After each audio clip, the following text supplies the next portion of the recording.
ಈ ಜೀವ ಗೋಳನ ಏನೆಂದು ಹೇಳಲಿರುವಿ, ಏನೆಂದು ಹೇಳಲಿ?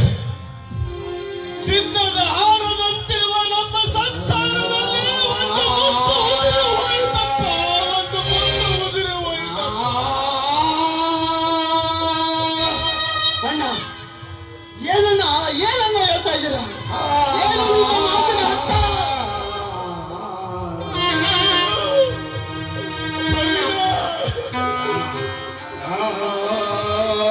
ಮಣ್ಣಿನ ಮಗನಾಗಿ ಮಣ್ಣಿಗಾಗಿ ತನ್ನ ಪ್ರಾಣವನ್ನೇ ತ್ಯಾಗ ಮಾಡಿ ಶಿರನಿದ್ರೆಯಲ್ಲಿ ಮಗ್ನನಾಗಿ ಹೋಗಿಬಿಟ್ಟನಪ್ಪ ನಮ್ಮ ಪ್ರವೀಣ. ನಿಮ್ಮ ಮಾತಿನ ಅರ್ಥ?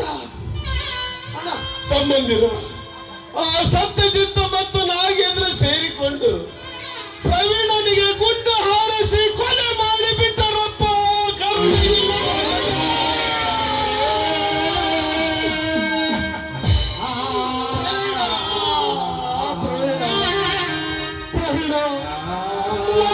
ಮಗನಾಗಿ ಬೆಳೆದು ನಮ್ಮ ಕಷ್ಟದಲ್ಲಿ ಸಮಪಾಲು ತೆಗೆದುಕೊಂಡು ನ್ಯಾಯದ ಮಾರ್ಗದಲ್ಲಿ ನಡೆದು ಈ ಮಣ್ಣಿನ ಮಕ್ಕಳಿಗೆ ರಕ್ಷಣೆ ಕೊಡುತ್ತೀರೆಂದು ಹೇಳಿ ಈ ಮಣ್ಣಿಗಾಗಿ ಏನಿನ ಪ್ರಾಣ ತ್ಯಾಗ ಮಾಡಿದೀರ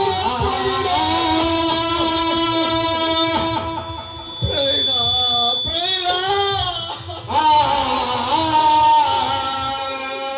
ನಾನು 16 ವರ್ಷ ಮನೆ ಬಿಟ್ಟು ಹೋದ ರವಿಯು ಬೆಂಗಳೂರಿನಲ್ಲಿ ಶಾಲೆ ಕಲಿಯುತ್ತಿದ್ದಾಗ ಅಣ್ಣ ಅತ್ತಿಗೆಯರನ್ನು ತಂದೆ ತಾಯಿ ಅಂತ ನೋಡಿಕೊಂಡು ಈ ಮನೆಯ ಮಗನಾದೆ.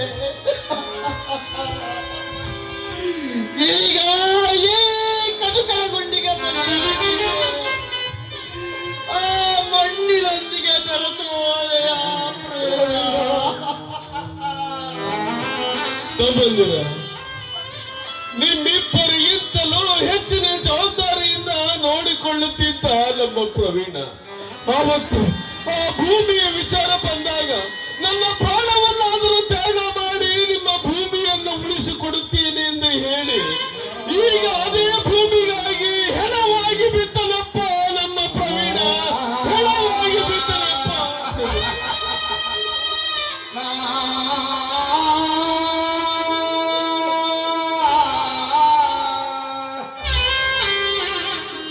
ಯಾರಿಗೂ ಮಗದೀರು ವಿಧಿಯಿಂದ ಬಾಳ